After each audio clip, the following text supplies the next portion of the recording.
Welcome to Victoria Rumble Room, a show that is really trying to get some important discussions out on the table around Vancouver Island, British Columbia, Canada, the wide world.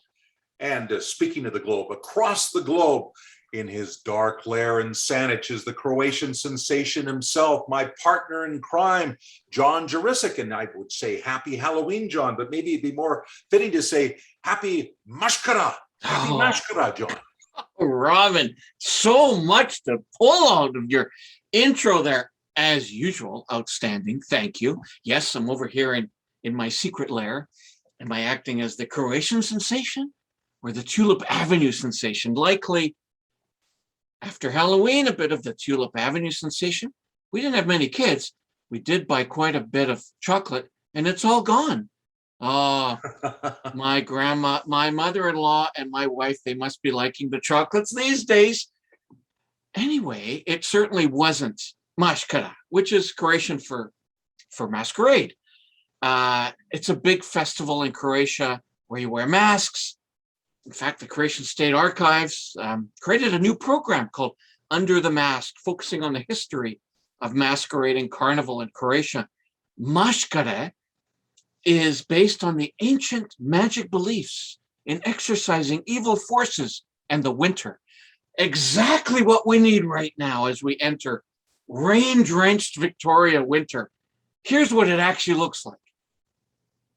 Napiću se vugave na visu, naišću se pečenog na klisu, zapjevaću jednu po starinsku, onu našu pismu dalmatinsku.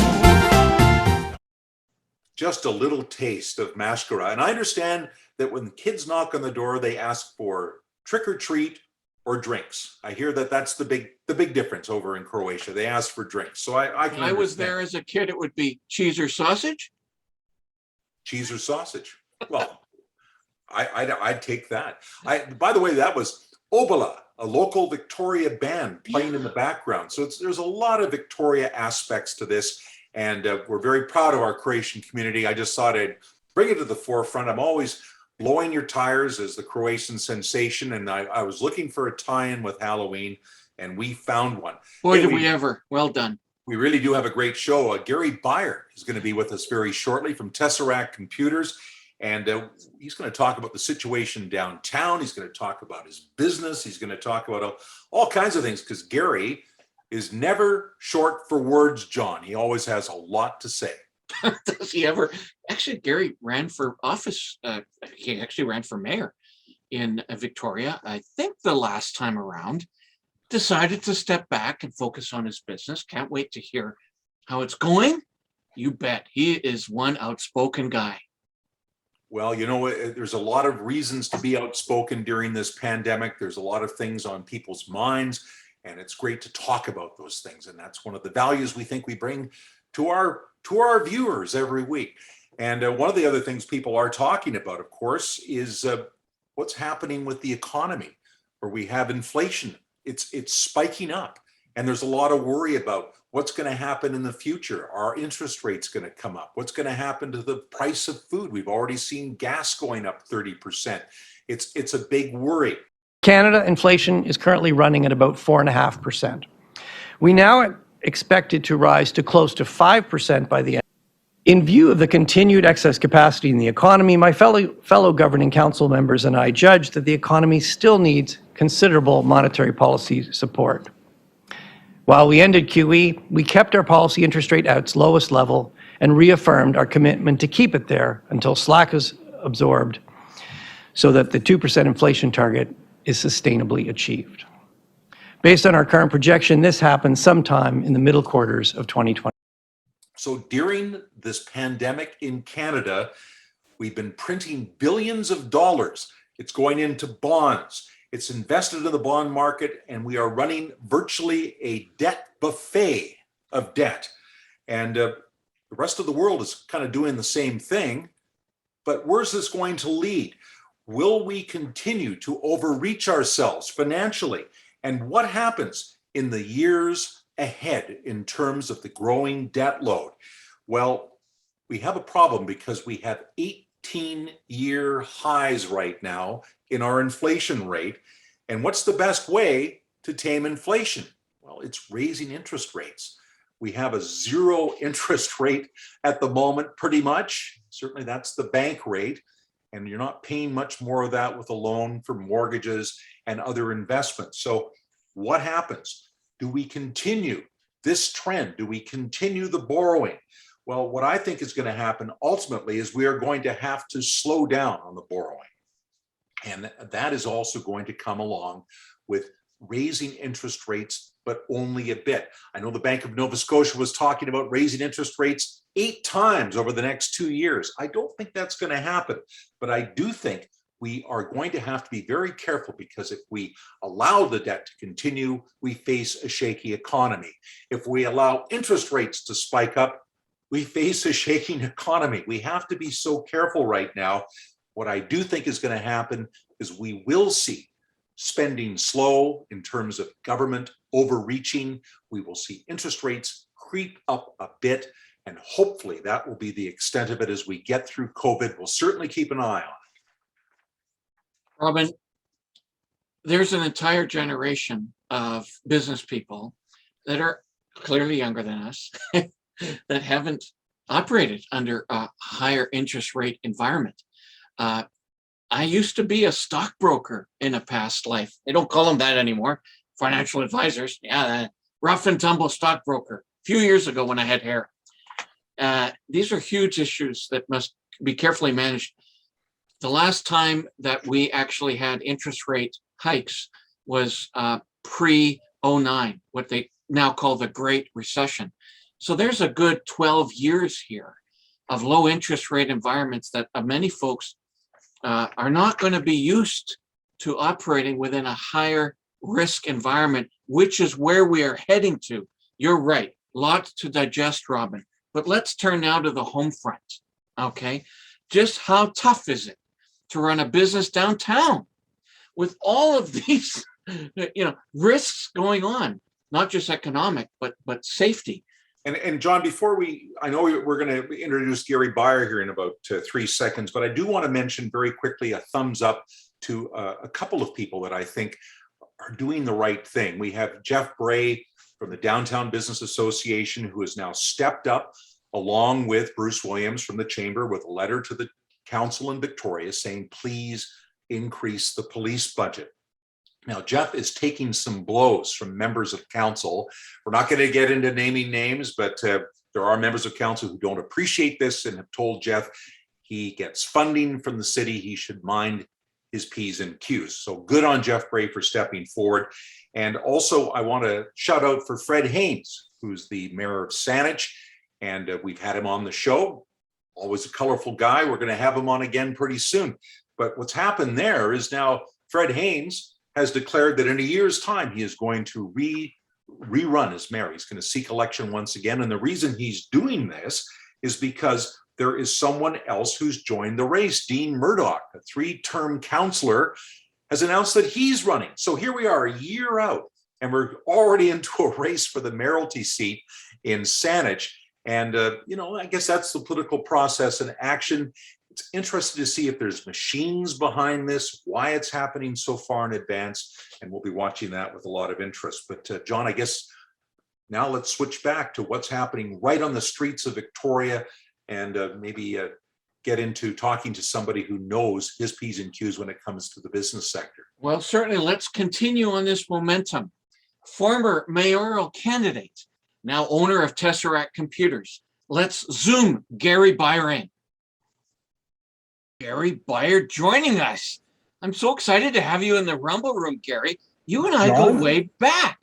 We actually do, don't we? It's been a fun life. I mean, it starts to date us. So let's say we don't go back that far. I think dinosaurs and dirt and we have something in common. Hey, so right off the top, how's business doing at Tesseract? And what are the challenges these days? Well, Tesseract itself, we have been one of the fortunate ones in that when this all started, we worked very, very closely with our lawyer to ensure that we were declared an essential service. We followed the guidelines that Ontario first brought out. We brought in wash stations. We had hand sanitizers, masks, floor space designated, 2 at a time allowed. And we've done very well through the pandemic. Oh, fantastic.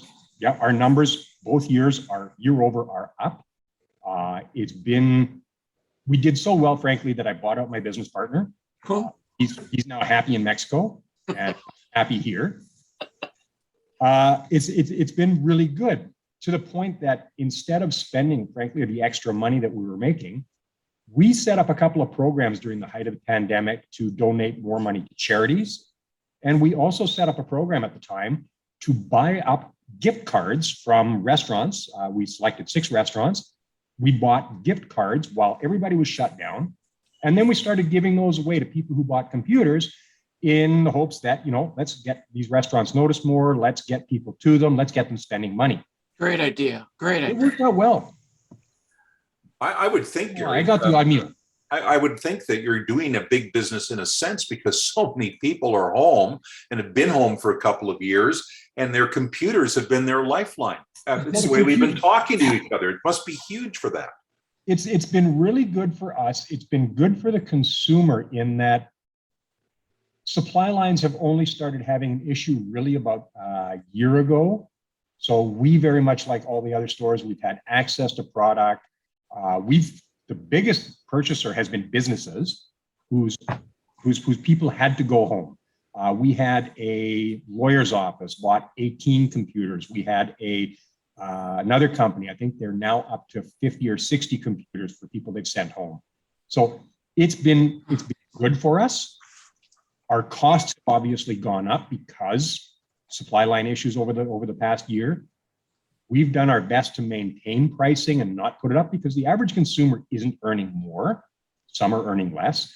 So we've tried to work with people to make sure it's affordable, that they've got the technology they need to do their jobs. I did want to ask you about sort of the way you're seeing downtown Victoria in general. It sounds like business for you is going well. And obviously you can't adjudicate how everyone's business is doing, but maybe the atmosphere downtown. You and I go back a ways, Gary. Yes, we do. And I knew your dad, Hubert. We were in the press gallery together back in the 90s. Then I got to know you, and you've done a little bit of work for me, actually, a long time ago now. But you've been in business a long time, I guess is what I'm saying, downtown. And you've seen, I'm sure, lots of things come and go. What would you say about how Victoria has changed over the last few years, in your opinion? In my opinion, Victoria has changed. And sadly, it's not only Victoria, and I'm going to have to state that unequivocally. Cities have changed. Frankly, ever since older Mr. Trudeau brought in our Charter of Rights and Freedoms, we've let people go from the word institution. We've had, over the years, it's an increasing amount of people who are living on the streets. Some need help, some need reinstitutionalizing. Sadly, nobody's willing to talk really about this. Nobody's willing to take the steps necessary to clean up the cities. Councils are turning blind eyes to what's happening. I'm pretty sure very few on this council actually have come downtown at night and see what's happening on our streets. They haven't seen the violence. They don't know what they're doing. I don't know what the answer is to fix downtown. Police budget is one of them. Get what Delmanic needs. Let's give him 3 years to clean up the city, or his budget gets slashed. Give him metrics to work with. Give him the money to work with. We need, and I hate to say it because, as a young person, I was left wing. I hope I never go totally right wing. But the words law and order do have to mean something. We have to take care of the city. We have to take care of businesses. We have to take care of those who can't care for themselves. It's the only way we're going to clean up not only Victoria, Vancouver, Toronto, Montreal. They all have these problems. And again, I don't think there's one fix, but let's start with letting the police do their jobs, obviously with proper oversight. So Gary, you acted upon a potential fix a few years ago. You decided to run for mayor for Victoria Council. And big question in the room, in our digital Victoria Rumble room, what are your plans for soon to be next year? You going to run? You going to support? Are you going to become politically active? John, I've never stopped being politically active. I'm always speaking with people. Yes, I get this question every 2 or 3 days. Am I going to run? No comment. Stay tuned. Whatever we want to look at this. Am I going to be active heading into the election? Absolutely. What I'm not hearing anywhere are the true life experiences of businesses that are trying to work within this broken environment of health and safety. What are some of the anecdotal experiences that you can tell us about? I've heard security costs are through the roof for many businesses that are able to hire. Also, I hear lots of windows are being broken regularly. Tell us what's really happening for business on the streets of Victoria. Or if I were to ever again consider opening a business, it would not be in a downtown core.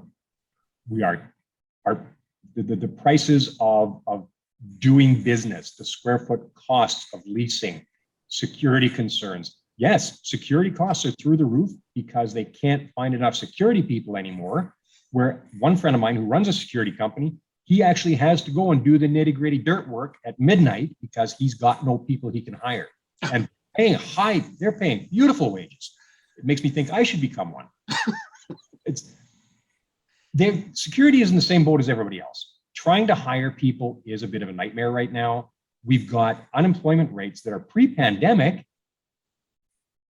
and there's nobody to fill the jobs. The IT sector, Canada-wide, over 100,000 jobs open. Go figure.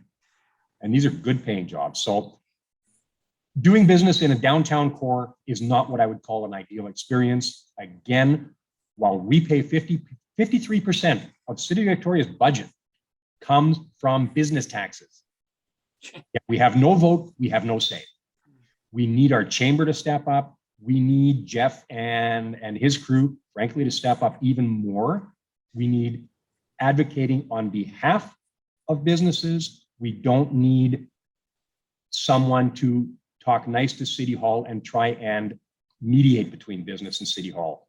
We need a strong voice. We need a very, very forceful voice. That's how businesses are we're not heard. They don't care. It's that simple. You know, I want to ask you sort of a broad brush question. I think we're getting close to the conclusion of this, and I think we could go on for a long time more about hearing about how your particular industry is going, because it sounds like, at least in the computer sector, despite the COVID pandemic, things are going better than maybe expected, because other sectors are struggling. Certainly tourism has taken it on the chin.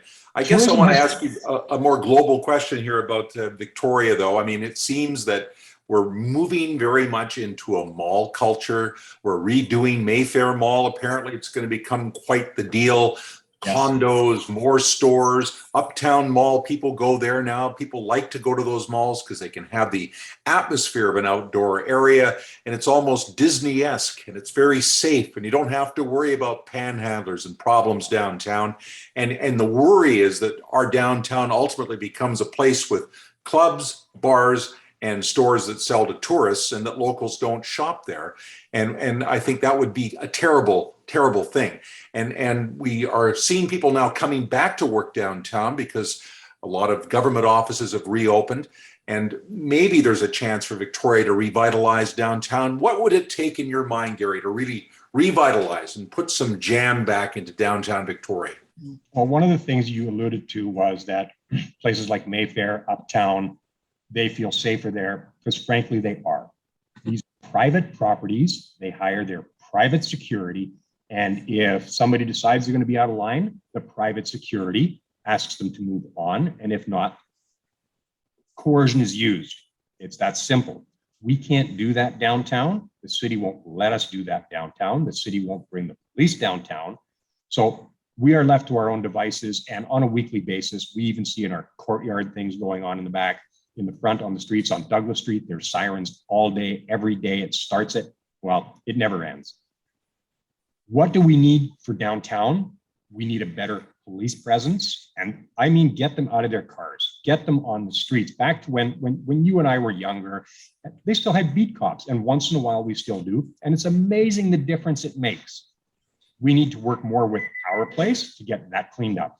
It's a nightmare. We need, frankly, it's something that this council will hate me saying, we need more parking.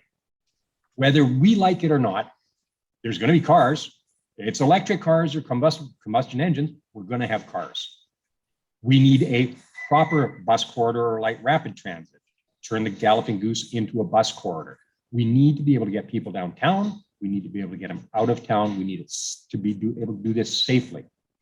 There are so many different issues that, just in a short show to talk about everything that affects downtown Victoria is like, it's impossible. We didn't even mention bike lanes, did we? You know what? While I'm not a fan of them, because I'm one of those older people who probably is not going to ride again because of arthritis. And this council, as young as some of them are, they're going to figure this out eventually, that they're not walking to Dallas Road from Cook Street because they won't be able to. There are going to be cars. It's a fact of life. We're going to make them cleaner. We're going to make them safer even, but they will be there.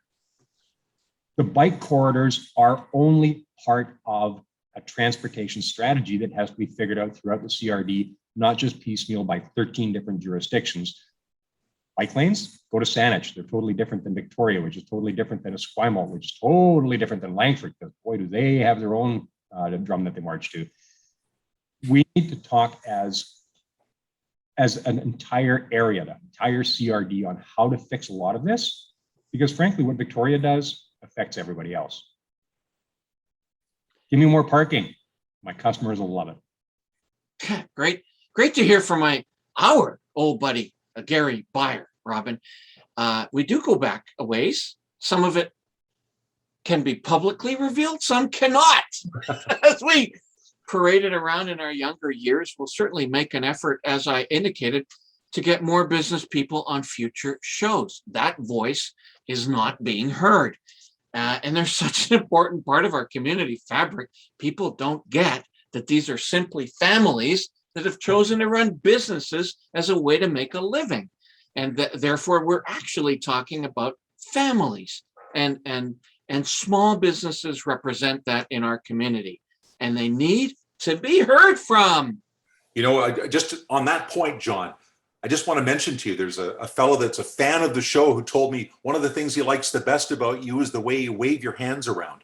And I said, well, he is Croatian and he wanted to be a pilot when he was younger. So I just said that I would mention that you have a fan who loves the gestures and loves the passion. And I should also mention that we're very excited about having more business voices on the show. We try to mix that up. We don't want it to all just be politicians. Although we certainly enjoy the politicians as well.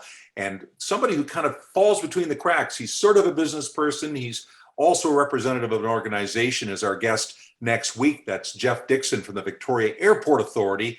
The airport is up and running.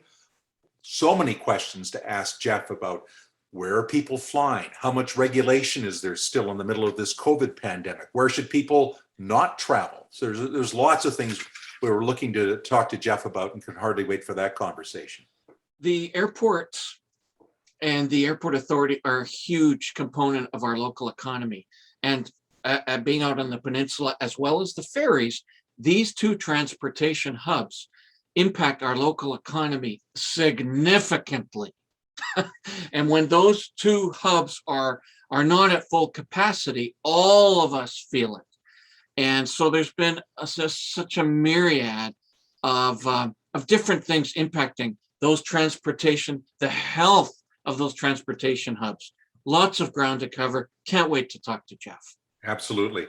And before we start to wrap, I did want to mention this. We've been certainly watching what's been going on with this COP26 environmental summit that's taking place in Glasgow, Scotland. The world has gathered to talk about what we do about global warming and how we clean up the planet. Certainly Canada needs to play its role, but the big players, the big polluters, the United States, China, Russia, even India, they really need to step up to the plate. I'll be curious to see what they come up with. But one of the things that I thought was really heartening was to see Queen Elizabeth II stand up and be heard from.